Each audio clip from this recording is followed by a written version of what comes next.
that's how I found y'all, because I was trying to like connect to like shit that would be cool.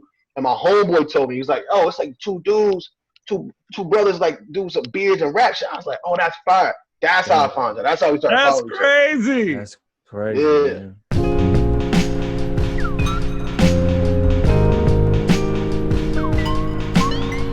Oh, welcome to Beers and Bars. Your place for rapid fire hip hop discussion and of course great beer. I'm Kamal Kiddo. OT the Golden Child. Thank y'all for checking out our last episode with the brother from Chicago, Mr. Rashid Hadi, producer and rapper extraordinaire. Make sure you check for us everywhere, Instagram, Twitter, all that kind of stuff. Beers and Bars, at Beers and Bars. Make sure you stream the podcast, you know what I'm saying, on Apple and Spotify. Make sure you subscribe as well and follow us there. Make sure you also subscribe to the YouTube channel, Beers and Bars. All that kind of good stuff. We are here today, though. We got a new guest, first time on the show. We're going to let him introduce himself, and we're going to talk to him about a couple of things today. You know what I'm saying? So, my man, go ahead and introduce yourself to the people. I'm Dolo Swope. Simple as that. What's happening? Hey. Yo, I'm the Caravaggio of raw audio, man. Dolo Swope. That part. True. Yeah, man, we connected a while back just through IG. I'm not sure who started following who first from Beers and Bars, you know what I'm saying, or how. But I think what happened is one time I saw you I didn't know what your profile was about, but one day I saw you rapping just at the laptop or whatever, just, you know what I'm saying, you recorded a live joint of you rapping. I'm like, damn, my man's is nice. You know what I'm saying? Then a couple weeks back, you hit the inbox and was, like, yeah, man, I got a new project coming out. And I checked the project at first. It was just on YouTube. I'm like, yo, Kamal. I think I sent Kamal a link. So I'm like, hey, we might have to check bro out. Bro is actually dope. So, you know what I'm saying? MC, where you originally from?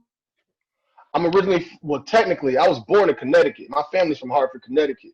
But I moved to North Carolina when I was 5. So I grew up in Raleigh, North Carolina. Okay. Word. Yeah.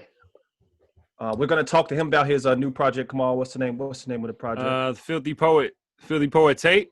Yes, sir. We're also talking about Nate Parker, his latest film, American Skin. Mm-hmm. And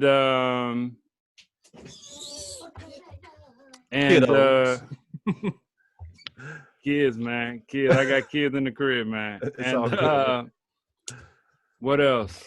2021 predictions. 2021 predictions. You know what I'm saying? Y'all thoughts on what's going to happen this year, maybe musically, you know what I'm saying? Who going to kill it, you know what I'm saying? Any kind of predictions or whatever the case may be. Yeah. We're going to kick it out first, man. We're going to talk about some brews. As always, you know what I'm saying? We go to our guest first, you know what I'm saying? Dolo said that he actually, you worked in the beer industry. Tell us about that. Yeah. Let's start there first. Tell us about that journey. Bet. So back in I moved to New York City back in 2016 from Raleigh, and I worked in a barbecue restaurant down there that had like a cool beer selection, but it wasn't extravagant. But the manager at the time was real heavy on getting people to know the beer, so that was my introduction into learning about beer. Yeah. And also just that North Carolina period, whether you're in the Triangle where I was at, or especially out in like Asheville, it's a hub for a lot of dope breweries in the beer community. So once I started working at the spot and getting acquainted with the culture of it, then I started exploring the different breweries and spots in Raleigh that I was into. And within a couple of years, I was off to New York. And once I got to New York, I landed a gig at not a brewery, but a beer bar in Manhattan. And for the past 5 years, I kind of moved in that industry exclusively. Man. True. What's your favorite beer? Do you have a favorite beer? Favorite brand? Style, whatever, you know? Yeah, style. I always say like, whatever style it is, I want an extreme version of that. So I'm into whatever it is, but if it's a stout, I want an imperial stout. I want it heavy. I want chocolate nibs, cocoa nibs, vanilla, whatever you got, throw it in there. If it's a sour, I want that sour to really punch through. If it's a fruited sour, I want it the same thing. Throw all the berries, the apricots, and the same thing just down the line. So I'm if I had to pick up my favorite style, I probably would say a good imperial stout with a lot of additives. But I really like sour IPAs too. It's a spot up in New York, a little bit out of the city called Hudson Valley, and they do a great job with fruited sour IPAs and fruited sour double IPAs. And so some of those two are just like out of this world. Word up. What you drinking on today, man? There we go. So I'm tapping into new territory, man. I recently kind of relocated to another town up here in Providence. I'm in Providence, Rhode Island right now. Literally got here yesterday. So wow. I'm playing the grab and go game, and I'm just looking for labels and names I don't recognize and snatching them up. So I got this is a joint called Battery Steel Brewing. This is the Flume double IPA. I checked it out on Untappd. The ratings looked all right. So I said, all right, cool. Let me snatch that. And it's good, man. It's solid, for real. Right on. I am definitely feeling that whole, because look, I don't want to say I'm a snob yet because I don't want to be a snob. But when I be in the store and I be grabbing beers, I'm definitely checking on Beer Advocate and Untappd, just trying to get a general feel for what somebody is saying. What I've come to notice is it's kind of just like movies and anything else as well. Like sometimes that opinion might influence, how I feel about it. So lately I just been grabbing, if the cannon look good and I want to try it out, I just go ahead and grab it. So I'll go out. Today I'm drinking Pollyanna Brewings. They actually are out. They got 3 locations here. I think St. Charles, Lamont, and another location. But this is called their it's a personal chain letter, or the name of it is Personal Chain Letter. It's an imperial stout with vanilla bean added, and this joint is at 11% ABV. So, you know what I'm saying? Hopefully, turn up then. Hey man, if we gonna do it, we gotta do it. You feel me? True. Yeah. Sure. So I'm having Velocity of Light. I've had this on the show before. Yeah. I decided to go with like a crazy Velocity of Light type situation just because we're talking to someone today that is very in tune with the lyrics, you know what I'm saying? Let them know. Right, very metaphysical with the third eye situation, you know what I'm saying? Let them know. So this is a double dry hopped oat India Pale Ale. This is at 7% ABV. You know what I'm saying? I got the Revolution Brewing Cup today, the League of Heroes joint. Word. Tight. But yeah, man. Cheers to y'all, man. Cheers to y'all. Let's cheers that joint up, man. I appreciate y'all. I appreciate y'all bringing me on for real, man. Cheers, absolutely. Yeah, man. So let's jump right into it, man. Your project, the Filthy Poet tape. Is that what it's called? Sir. Filthy Poet or Filthy Poet tape? Filthy Poet tape. The Filthy Poet tape. Yeah. Word. Before we get into it, what? Why now? Why this project now? You said you don't have any projects before this, right? No, this is the first one, yeah. And it's so short. Why? It left me wanting more.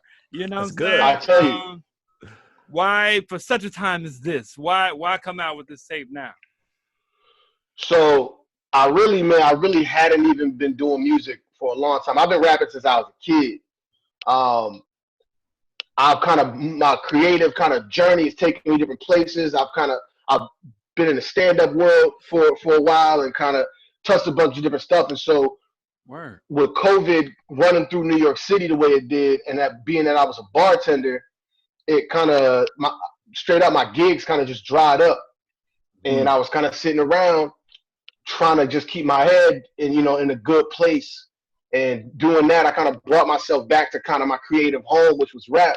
So for the first time in years, I just went back down and started writing. And I actually, this kind of answers the question of why it's so short. I actually wrote and recorded a whole other album, a whole other like 13 records, had a whole album. But I was writing every day, just as a habit to write every day. I wrote the whole album, I recorded the whole album. And once I was putting the final touches on that, I just kept writing every day.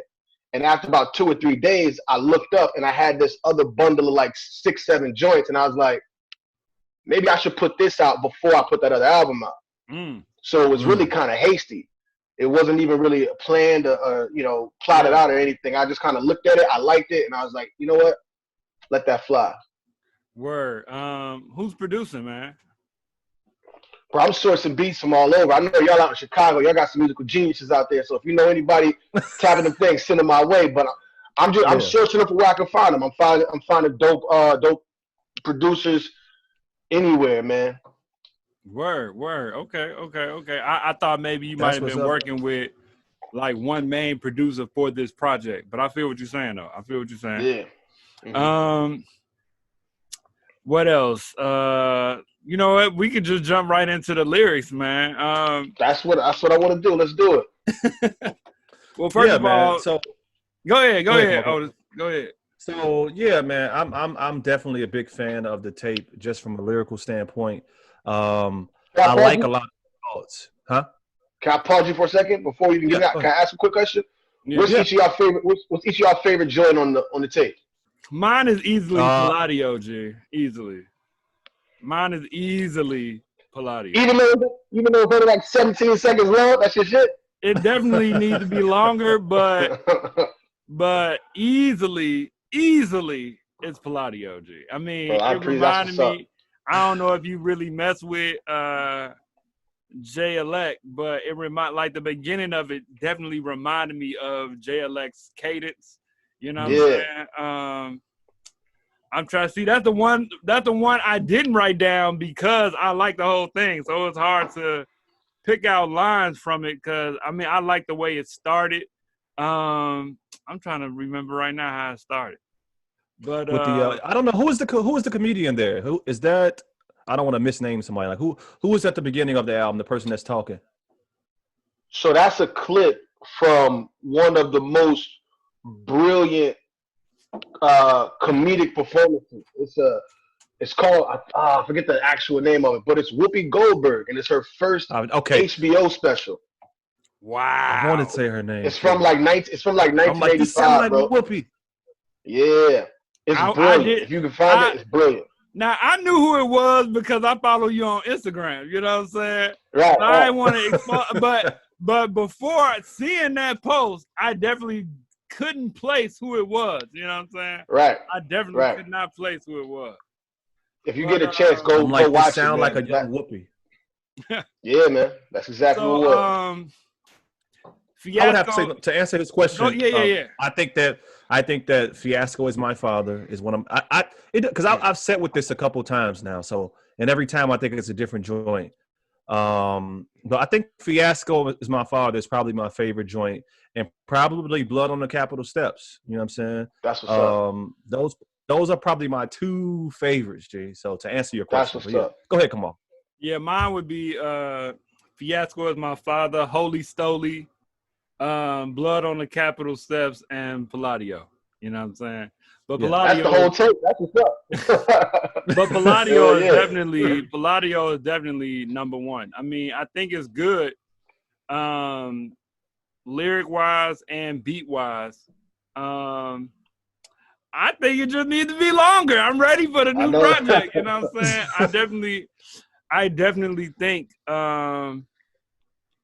like a lot of times you hear artists that, like newer artists that's rapping, like the way you do. You know, it's a lot of layering in it. It's a lot of things in there, and you could easily miss it if you're not paying attention.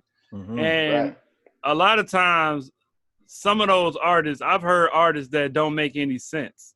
You know what I'm saying? Right. But it might sound good, but they're not really making a lot of sense. They really just like saying some stuff. But you really actually making sense. And that's what really pulled me into it to even say, you know what? I agree with having him on the show.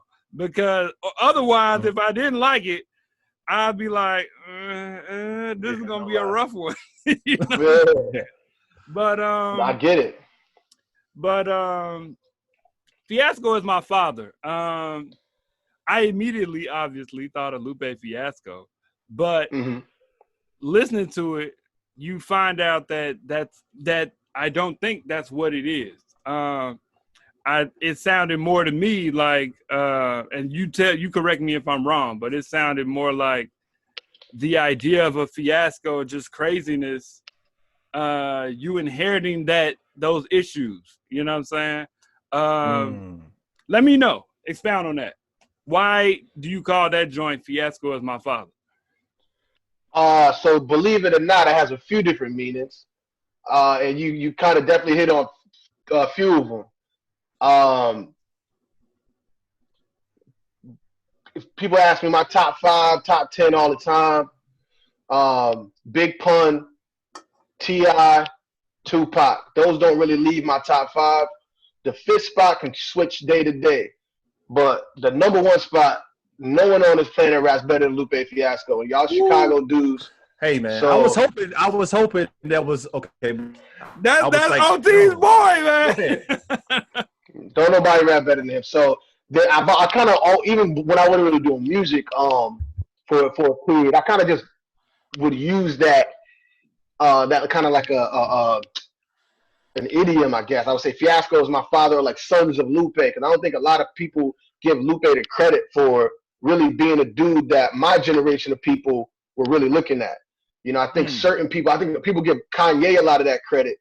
But the way I look at it, I think Kanye kind of opened a door to a hallway, and then other people went in there and like set up rooms in that hallway. Like, you know, Kanye opened a hallway for like Kid Cudi to go set up a room at, and that's his room. There's a lot of people that kind of, you know, are in that Kid Cudi room, and there's a lot of people in that Lupe room, but that people don't, you know, you're not the street dude, you're not that thing. That don't. But you a hyper lyrical rapper, that don't really go back to Kanye West. That goes back to the other dude from Chicago. And I don't think a lot of people give him that credit. So that's definitely one of the meanings. The other one is just kind of out of, I mean, I've lived a pretty like, my life's been kind of taking me all over the place, you know what I'm saying? And so a lot of that comes in a lot of things that are birthed out of, you know, shit not going the way it should go all the time. But, you know, you come out the other side of it. So, Fiasco in that way, and then also, there's a few different meanings to it, but you was pretty much on point. Word. You was pretty much on point.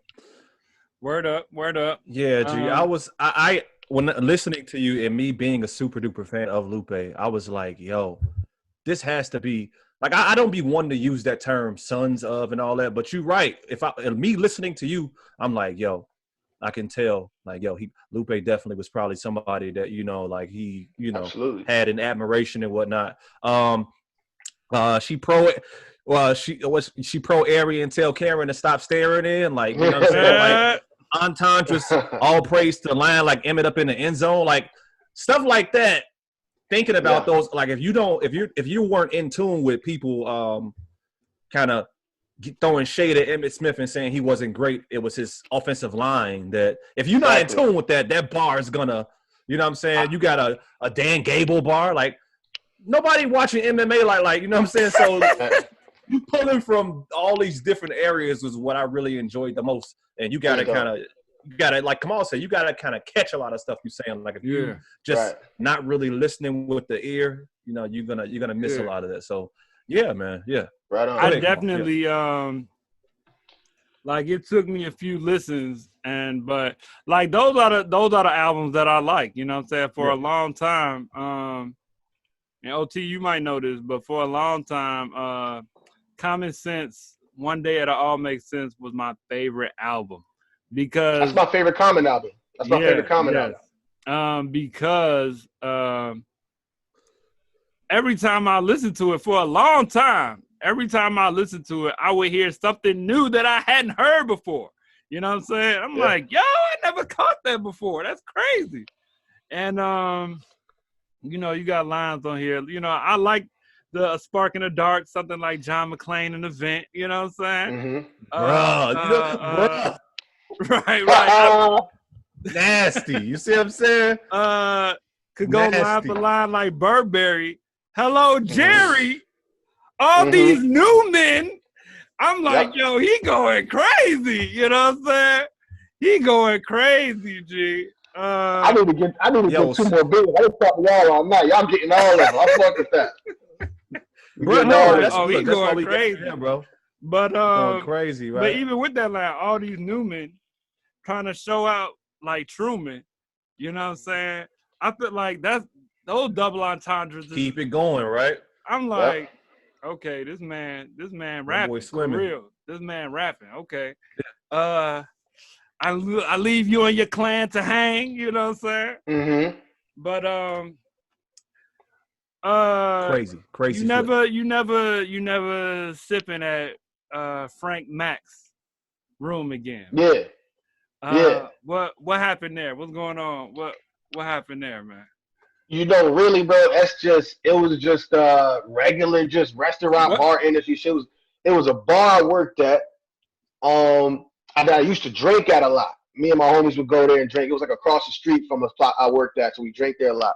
The bar I worked at closed, and then the head bartender over there was like, "Yo, come work over here."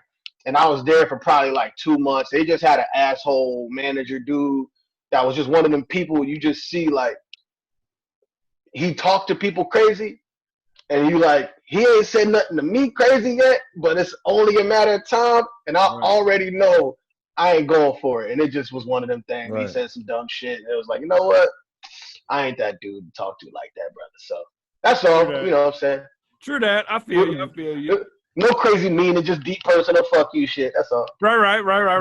I knew I was gonna ask you that question though. You know what I'm saying? For sure. But yeah, man. Man. I want to talk, if you don't mind. I want to talk a little bit about just how you are. You like an avid reader? Do you read? You know, whether it be articles, books, or because a lot of the stuff that you kind of dabble into on this joint, even like a song like "Blood on the Capitol Steps," I can tell that was like I can tell you probably just watching what was happening there in that event, that crazy shit, and was just inspired to, you know. So like, what does your inspiration come to come up with some of these lines that are on this tape? You know, like, are you just a person who sits back and analyzes stuff, then writes your thoughts on it? Like, I feel like this is like a lot of stuff is very philosophical within this project. You know what I mean? So I mean, speak on that song. For that one, for Blood on the Capitol Steps specifically, that's exactly what happened. I woke up. I write in the morning. I just wake up. Yeah. And that's pretty much the first thing I do. I guess that's when my head is the clearest. So like, you know what I'm saying? For whatever reason, I write in the morning. So I woke up and I got my headphones on and I'm just rolling through beats, trying to find one that speaks to me. And then with one hand and the other hand scrolling Twitter, and all of a sudden you see some white dude pop up with a raccoon horn hat. You're like, what the fuck's going on here? And they're like, oh. So as I'm scrolling Twitter, watching it, I found this beat and I wrote it right there. I wrote that song in like 10 minutes. That's probably the fastest I ever wrote a song. Because I was just literally watching what was going on, and it was just real. The word for that song that stuck out to me, it was real hypocritical. You know what I'm saying? You have, you know, these people who feel like their rights are being infringed on, or their whatever is being taken advantage of. But there's a whole other group of people who felt like that, who had felt like that, but more acutely felt like that a few months ago. So where was all of this? You know what I'm saying? For that freedom, their freedom don't mean the same thing. And then on the second half, it's like, or the second verse at least, the hypocrisy of like, y'all got to shut down schools because you don't have funding. You got to do all this, and you send all this. You know, people don't have PPE equipment in this pandemic because you don't have the funding, and all this funding goes to defense and defending the country. But motherfuckers just took over the U.S. Capitol. Where was all that? You know what I'm saying? So all that money for defense. How did you not budget to cover blood? I wrote that. Absolutely. You know what I'm saying? Absolutely. Yeah, man. But in general, though, you know, I read a lot until I say I read a lot until you meet somebody who read a lot, like a writer, like a journalist. Like then you're like, oh, I don't read a lot. Like you hear about, I read like 80 books a year. You'd be like, damn, I don't read it all. So I don't know, but I'm just I'm definitely like an observer. That's kind of just I've taken a lot of info. I do read probably way more articles than the average person. But I can't say I'm a super, super duper reader, but I'm just an observer, and I try to take in what's going on around me. I think that's just my nature. Okay. So before we move on to the next topic, let's just ask what's next, man. What's your plans, you know, before we move on? What's outside of this? I mean, I guess two parts. How has the reception been, and then what's next? The reception's been cool, man. Like I said, I've probably been rapping my whole life, and I've never actually put out a project. I got homies, my homie Ant, my homie Art. They got whole CDs from when I was like 15, 16. And they still got that old stuff, but the world's never heard it. So what's interesting is this the first time I've ever had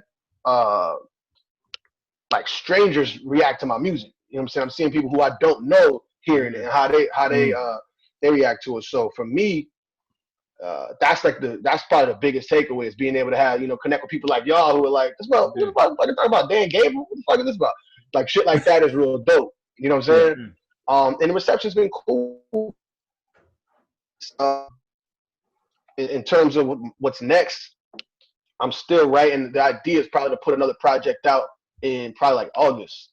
I'm looking to put another like EP out in August and try to build up to a broader collection of records, either towards the end of the year or around this time next year.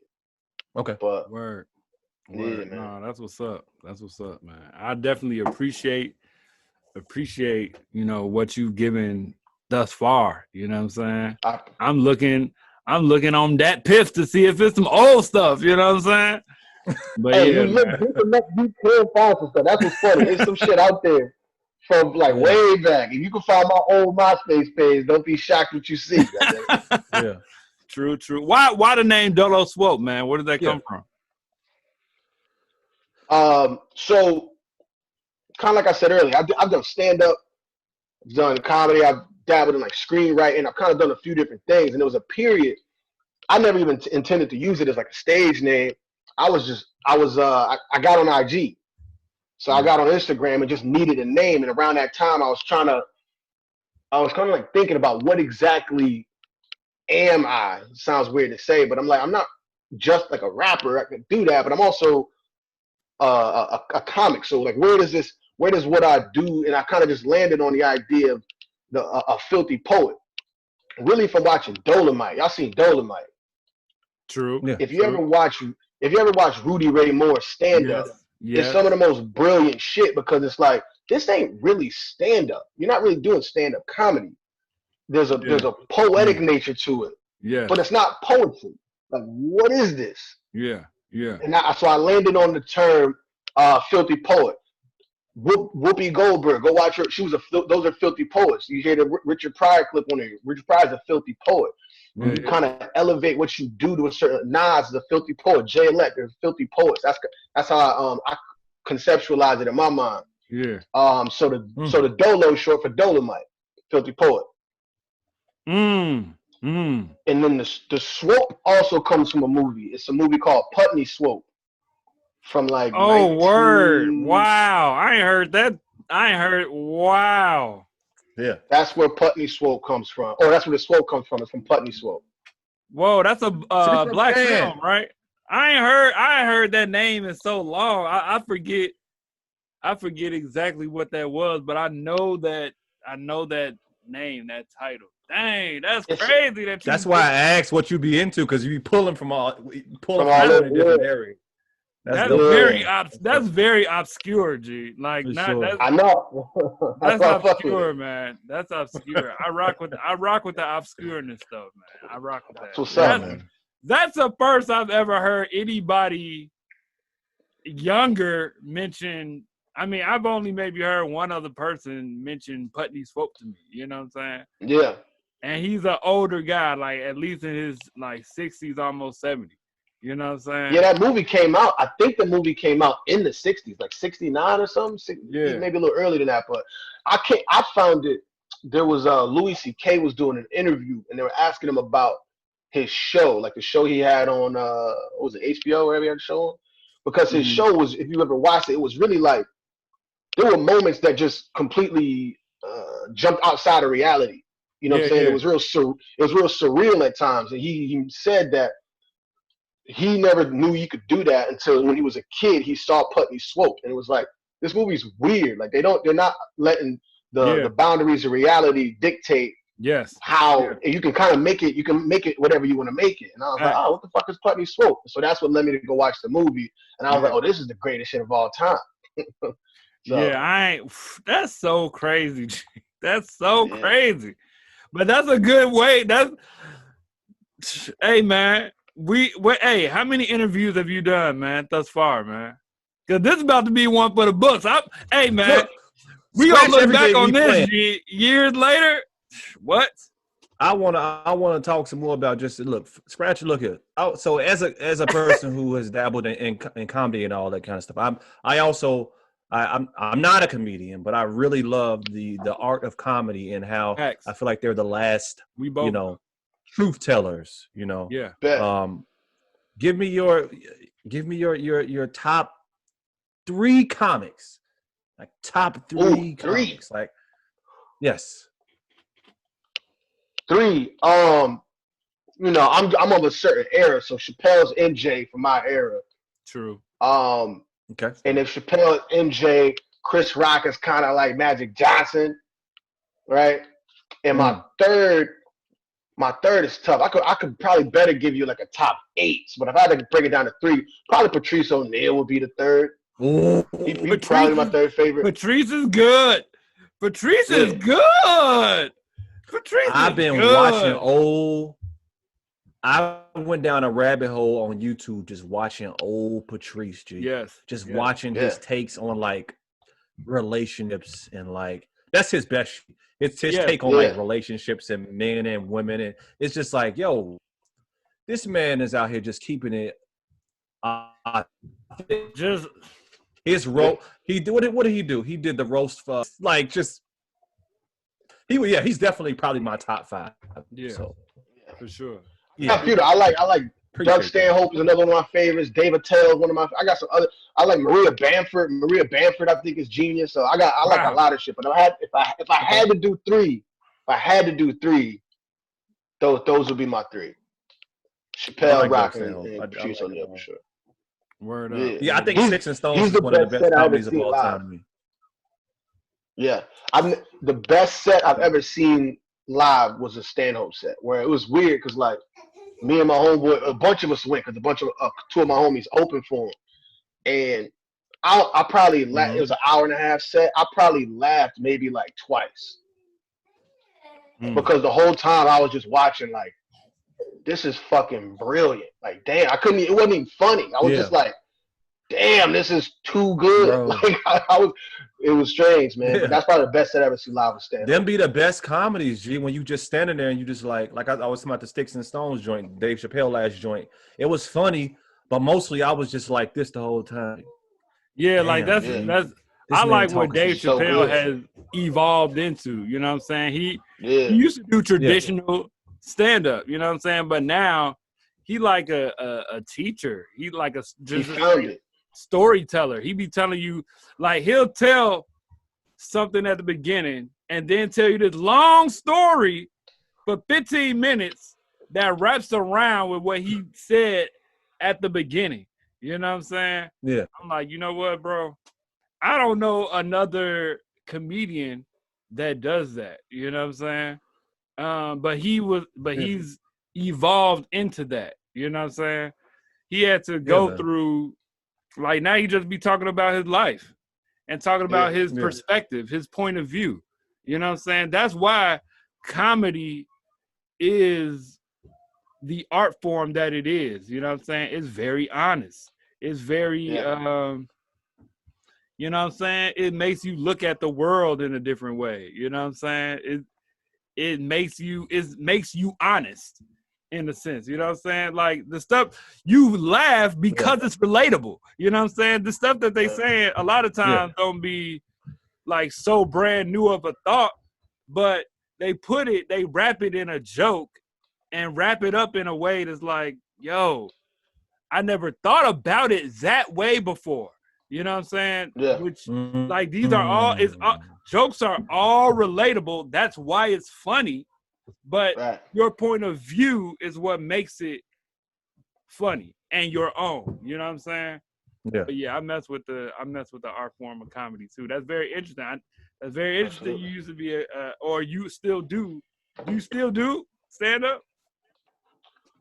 Not really, man. I'm really kind of trying to like, at least in the live performance arena, blend the two. That's really like my vision for what that looks like. You know, there's an old kind of like a few people have done it, but there's a way to do it that I see, and I'm like, that's kind of where I want to sit. There's an old clip of Sandra Bernhard doing a show in L.A. in probably like 1982. If you can find it, it's on YouTube. It's like a pink background. It's kind of it looks very 1985 Los Angeles, and she's just weaving seamlessly between doing songs and doing jokes, doing songs and doing jokes.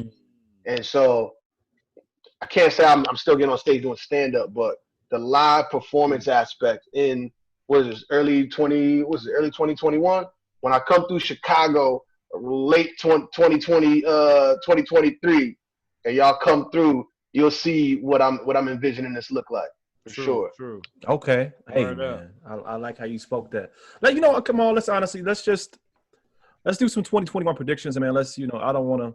I feel you. I feel that. You know what I mean? I feel that. Because that'll definitely bring it down a little bit.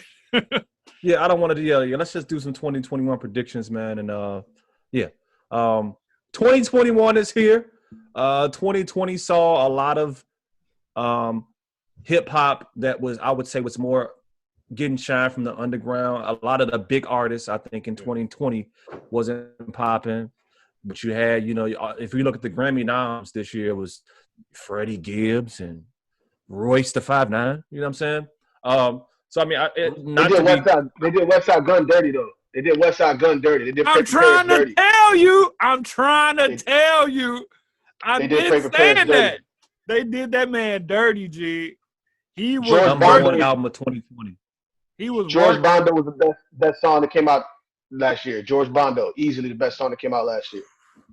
Hey, that whole album is my joint, G. That's on my top 5 for the year. Pray for Paris. That joint on my top 5 of the year, man. Absolutely. You know what I'm saying? Yeah, man. I would say if I was to make a prediction, I think that your favorite guys, your mainstream guys this year that that the favorites and whatnot, are probably gonna. I think J. Cole dropping this year. I'll say that. I think J. Cole is dropping this year as well. And I think that Drake is going to try to make a run this year as well. I'm tired of waiting on K-Dot, Kendrick Lamar, if you listen to this. Hey, man, look. But, K-Dot, I am not tired. I'm not waiting. Whenever you decide to drop, I will appreciate it however it comes. Look, get that shit. Look, it's been since when did Damn drop? 2017 or 2016? When was that? Yeesh. When was Damn? 2016. 2018? No. 2018 was Nipsey and J. Cole and all that. 2017 was Damn, I believe. But 2017 was Damn. Yep. Pretty Girls Love Trap Music was 2017. Big Crit, the double album, came out. Man, that was 2017. Damn was 2017. Damn. Yeah. So his ass is due. We'll see what happens. Hey, man. I thought he was going to drop last year, but I know that there's a couple of artists that didn't drop because of the pandemic and they wanted a different experience. You know what I'm saying? At least I heard that from 2 artists. I can't even remember who it was. But yeah, I mean, I think we're going to get,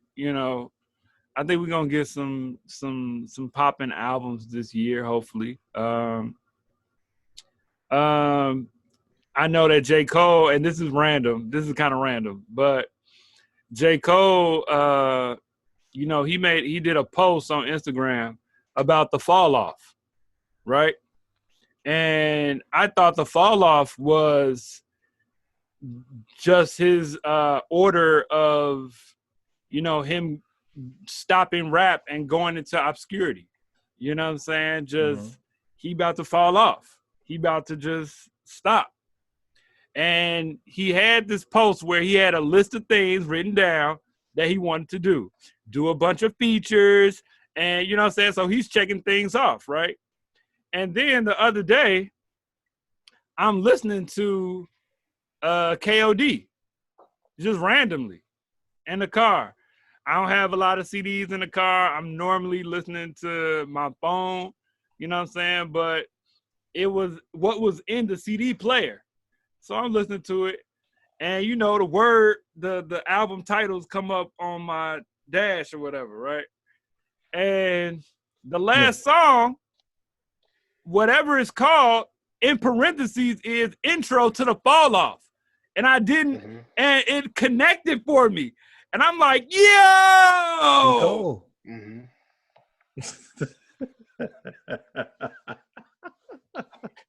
You fire, Cool. bro. You planning this whole thing out. You've been playing, like, when did KOD drop? You know what I'm saying? 2018, bro. 2018. Something like that. He been planning this move for a while. And I'm thinking Intro to the Fall Off, when the album came out, I'm thinking, I mean, okay, you know what I'm saying? I guess I'm thinking it's intro to how these kids not really rapping for real falling off. Mm-hmm. But it's to his project, G. Yeah. It's intro. And so everybody that had something to say about that track, it was totally off anyway. They thought it was a diss, right?